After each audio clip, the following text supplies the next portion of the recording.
अब हम मांगा भगवान से कोठी और कार, और परमात्मा कहते हैं ये तो है काल की बेगार जो तुम मांगने आते हो। जब आप भगवान की शरण में आ गए, क्या परमात्मा अनजान है कि मेरे बच्चे को किस चीज़ की आवश्यकता है? आज्ञा रखेगा आपको आपकी सोच से पहले, उसको आपका पहले पता इसको क्या संकट आने वाला है, उससे पहले आपके पास आगे खड़ा पाओगा भगवान। फिर भी हमारी जो आदत है धीरे धीरे छूट जाएगी, क्योंकि अभी तो आपके साथ ऐसा है,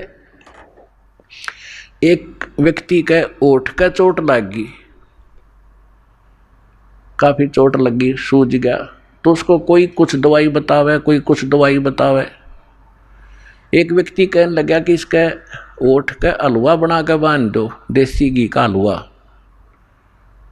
तो जिसका ओठ का चोट लग रही थी कि यह दवाई बढ़िया लगी, बने इस वाली बनाओ, हलवा बनाओ। अब हलवा थोड़ा सा बनाया उन्हें, जो ओठ पर लग गया, ओठ पर दरिया रो तो चाट गया भीतर। उन्हें सोची ओठ पर इतना डट्टा ले गया और खा गए, तो इसको और बनाओ। तब वो व्यक्ति बोला पहले इसने भीतर तो भर दो, जब ओठ पर डटेगा।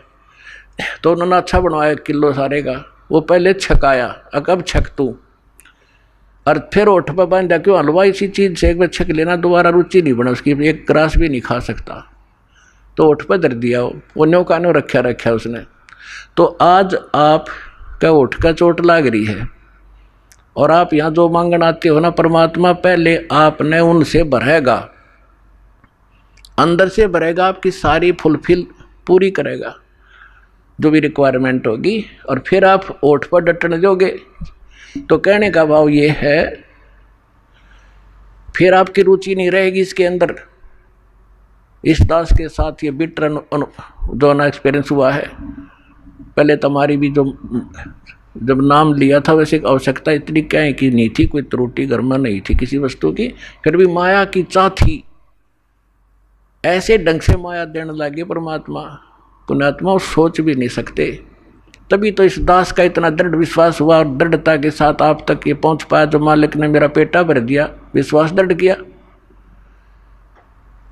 दास ने एक प्लाट खरीदा, एक मित्र था, उसकी कोई वैसे ही उसमें रुचि नहीं थी, कोई और बनाना चाहता था, उधार में दे दिया। 1 साल में उसके पैसे दिए, और 1 साल के उसके लेने के बाद 3 गुनी कीमत होगी उसकी, रजिस्टर्ड वहाँ की जो वैल्यू थी। बताओ, हम वैसे उस नौकरी में हेरा फेरी करके मेरे ख्याल में सारी उम्र नहीं कमा सकते थे, उसने 1.5 साल में मालिक ने वो ऐसे भर दिया, वह उठ की चोट भर दी। और फिर ये ज्ञान पता लग गया, किसी के सिर में मारेंगे या माया से घनी होगी तो फिर यह दुखी करेगी। तो पुण्यात्माओं, पहले आपके ओठ की चोट के लिए आए हो, ये भी आपका सारा काम होगा, आपको परमात्मा अंदर से भी भरेगा, और ये दुख आपके ये सारे निवारण करेगा, आपको सारा सुख देगा। और फिर आपको ये माया विष दिखाई देगी, रुचि नहीं रहेगी आपकी इस ज्ञान के होने के बाद। फिर आपको ये पता चलेगा यदि मेरे पर आपत्ति कोई आवेगी तो भगवान खड़ा पाओगा। कबीर साहब कहते हैं, कल्पे कारण कौन है, कर सेवा नी काम, और मन इच्छा फल दूंगा जब पड़े मेरे ते काम।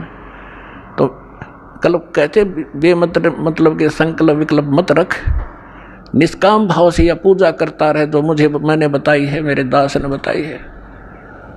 और जब तेरे ऊपर कोई आपत्ति आएगी, तो जब मेरे सत्र का काम होगा, परमात्मा के सत्र का काम राष्ट्रपति नहीं कर सकता। जैसे एक पिता पुत्र जा रहे हैं कहीं पर, अब एक्सीडेंट में पुत्र मारा गया, पिता बच गया, बता पिता ने क्या सुरक्षा दी? अगर हम ये सोचे थे राष्ट्रपति हो पिता, तो परमात्मा साथ होगा, वहाँ धनी का काम था जो आपकी रक्षा करता। तो कहते मन इच्छा फल दूंगा जब पड़े धनी ते काम, आपके सब प्रकार की जो समस्याएं हैं वो देंगे।